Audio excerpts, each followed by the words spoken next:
రాష్ట్ర ముఖ్యమంత్రి నారా చంద్రబాబు నాయుడు గారు, ఉప ముఖ్యమంత్రి పవన్ కళ్యాణ్ గారు, విద్యాశాఖ మంత్రి నారా లోకేష్ గారితో కలిసి ఆంధ్ర రాష్ట్రాన్ని అభివృద్ధి బాటలో పయనింపచేస్తేనే మరోపక్క సంక్షేమ పథకాలను చక్కగా అందిస్తున్నారని APSRTC Vijayawada zonal chairman, Eluru నియోజకవర్గ జనసేన పార్టీ ఇన్ఛార్జ్ రెడ్డి అప్పలనాయుడు తెలిపారు. మెగా డిఎస్సిని పారదర్శకంగా, అక్రమాలకు తావు లేకుండా విద్యాశాఖ మంత్రి నారా లోకేష్ గారు పకడ్బందీగా నిర్వహిస్తున్నారు. డిఎస్సిలో అక్రమాలు జరిగాయని ఆరోపణలు చేయటం సరికాదని, రేయింబగళ్లు కష్టపడి చదివి టీచర్ ఉద్యోగాలు పొందిన నిరుద్యోగ యువత కష్టాన్ని తక్కువ చేసి చూడొద్దు. ఖబర్దార్ జగన్ రెడ్డి, 2025 మెగా డిఎస్సిపై అభాండాలు వేయటం మానుకో. టీచర్ల కష్టాన్ని, వారి ఆత్మగౌరవాన్ని తక్కువ చేసి మాట్లాడొద్దని రెడ్డి అప్పలనాయుడు వైసీపీ అధిష్టానంపై తీవ్ర స్థాయిలో విరుచుకుపడ్డారు. సోమవారం జనసేన పార్టీ కార్యాలయంలో ఏర్పాటు చేసిన విలేకరుల సమావేశంలో ఆయన మాట్లాడుతూ, చట్టానికి లోబడి ప్రజాస్వామ్యబద్ధంగా నిరసనలు, ఆందోళనలు చేసుకునే హక్కు అందరికీ ఉంటుంది. కానీ చట్ట వ్యతిరేకంగా వ్యవహరిస్తే మాత్రం కూటమి ప్రభుత్వం ఉపేక్షించేది లేదన్నారు. మెగా డిఎస్సిపై గొడ్డలి పార్టీ వారు నిర్వహిస్తున్న నిరసనలు, దొంగ దీక్షలు శృతి తప్పుతున్నాయన్నారు. రౌడీలు, గంజాయి బ్యాచ్ తప్ప ఒక్కరైనా డిఎస్సి అభ్యర్థి ఆ నిరసనల్లో పాల్గొంటున్నారా అని ఆయన ప్రశ్నించారు.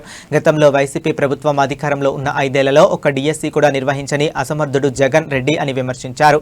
మెగా డిఎస్సిపై జగన్ మొదటి నుంచే విషయం కక్కుతున్నారని, నోటిఫికేషన్ రాగానే కోర్టులో కేసులు వేసి అడ్డుకోవాలని చూశారు. మంత్రి లోకేష్ బాబు ఆ అడ్డంకులన్నిటినీ అధిగమించి మెగా డిఎస్సిని అవినీతికి, అక్రమాలకు తావు లేకుండా నిర్వహిస్తున్నారన్నారు. మెగా డిఎస్సి ద్వారా 16,000 కుటుంబాల్లో కూటమి ప్రభుత్వం వెలుగులు నింపుతుంటే ఈ గొడ్డలి పార్టీ నాయకులు అవమానిస్తుందని రెడ్డి అప్పలనాయుడు ఆగ్రహం వ్యక్తం చేశారు.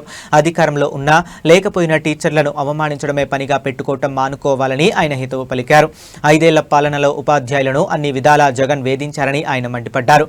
వైసీపీ జగన్ రెడ్డి తప్పుడు ఆరోపణలపై రాయలసీమకు చెందిన ఉపాధ్యాయులంతా సమరశంఖం పూరించాలన్నారు. ఖబర్దార్ జగన్ రెడ్డి, వారిని ఇలాగా అవమానిస్తే తీవ్ర పర్యావసనాలు ఎదుర్కోవాల్సి వస్తుందని ఈ సందర్భంగా హెచ్చరించారు. మీడియా సమావేశంలో నగర అధ్యక్షులు వీరంకి పండు, గౌరవ అధ్యక్షులు నగిశెట్టి కాశీ నరేష్, నాయకులు రెడ్డి గౌరీశంకర్, సరిది రాజేష్, ఎట్రించి ధర్మేంద్ర, బెజవడ నాగభూషణ కుమార్, పైడి లక్ష్మణరావు, బోండ రామునాయుడు, జనసేన రవి, ములికి శ్రీనివాస్, వాస సాయి తదితరులు పాల్గొన్నారు. ఈరోజు రాష్ట్రంలో సుపరిపాలన కొనసాగుతూ ఉంటే కూటమి ప్రభుత్వం వచ్చిన తర్వాత ఆంధ్రప్రదేశ్లో ప్రజలందరూ కూడా చాలా సంతోషంతో,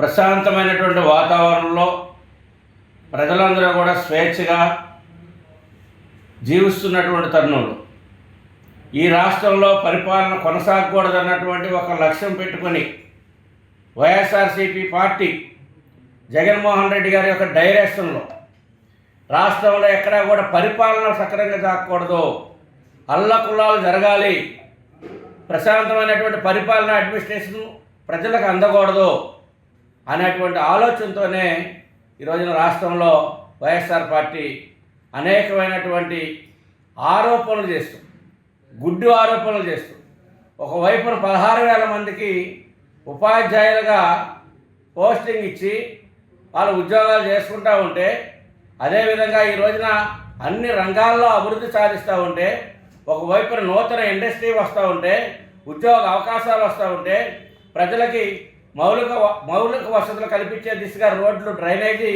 మరి అన్ని రకాలైనటువంటి సౌకర్యాలు కల్పిస్తున్నటువంటి ప్రభుత్వం పైన దుష్ప్రచారం చేస్తూ లాండ్ ఆర్డర్ ప్రాబ్లం సృష్టించాలి, పరిపాలన రంగం అనేది కుంటుపడాలి, ప్రజలకు ఎక్కడా కూడా సౌకర్యం కలగకూడదు, ప్రజలకు ఎక్కడా కూడా అభివృద్ధి సంక్షేమ ఫలాలు అందకూడదు, ఈ యొక్క ప్రభుత్వాన్ని డిస్టర్బ్ చేయాలి, ప్రజల యొక్క మైండ్ సెట్ని మార్చాలనేటువంటి ఆలోచనతోనే ఈరోజున వైఎస్ఆర్ పార్టీ కుట్ర చేస్తూ ఉంది.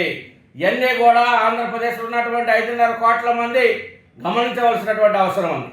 ఈ రోజున ఉపాధి కల్పిస్తున్నటువంటి పరిస్థితుల్లో ఒకవైపున డిఎస్సి మీద కోర్టులో వేస్తే కోర్టులో పిటిషన్లన్నీ కూడా ఆ హైకోర్టు డిస్మిస్ చేసినటువంటి పరిస్థితుల్లో, మీ దగ్గర ఏ రకమైనటువంటి ఆధారాలు లేవు అది తిరస్కరించినటువంటి పరిస్థితుల్లో, సక్రమైనటువంటి మార్గంలో పోస్టింగ్ ఇచ్చారన్నటువంటి చెప్పినప్పుడు కూడా ఈ రాష్ట్రంలో పరిపాలన కొనసాగకూడదు, ఈ రాష్ట్రంలో కూటమి ప్రభుత్వం పైన ఏదో రకమైనటువంటి బురద జల్లాలన్నటువంటి ఆలోచనతోనే ఈ రోజున వైఎస్ఆర్ పార్టీ జగన్మోహన్ రెడ్డి గారి యొక్క కుట్ర చేస్తూ ఉన్నారు. ఇవన్నీ కూడా ప్రజలు గమనించవలసినటువంటి అవసరం ఉంది. ఎందుకంటే ఈరోజున వ్యవసాయ రంగంలో కానీ వాణిజ్య రంగంలో కానీ ఒకవైపున మౌలిక వసతుల్లో కల్పనలో కానీ అదేవిధంగా ఏదైతే ఈరోజున విద్యారంగంలో కానీ అనేకమైనటువంటి పెను మార్పులు తీసుకొస్తాం ప్రజలకి సక్రమైనటువంటి పరిపాలన అందిస్తూ ఉంటే ఈరోజున జగన్మోహన్ రెడ్డి గారు ఇక్కడ పరిపాలన కుంటుపడాలి, పరిపాలన జరగకూడదు, అన్ని రకాలైనటువంటి ప్రశాంతమైనటువంటి వాతావరణంలో ఆంధ్రప్రదేశ్ ప్రజలు కానీ పరిపాలన కానీ ఉండకూడదు అన్నటువంటి లక్ష్యంతో ఈరోజు చేస్తూ ఉంది. ఇప్పటికైనా తస్మా జాగ్రత్త, ప్రజలందరూ కూడా ఆలోచన చేయండి. వైఎస్ఆర్ పార్టీని ఇప్పుడు హెచ్చరిస్తూ ఉన్నాం.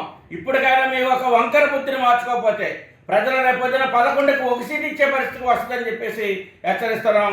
ఇప్పటికైనా మీ ఒక విధానాన్ని మార్చుకోవాలని చెప్పేసి వైఎస్ఆర్ పార్టీని తీవ్రంగా హెచ్చరిస్తాం.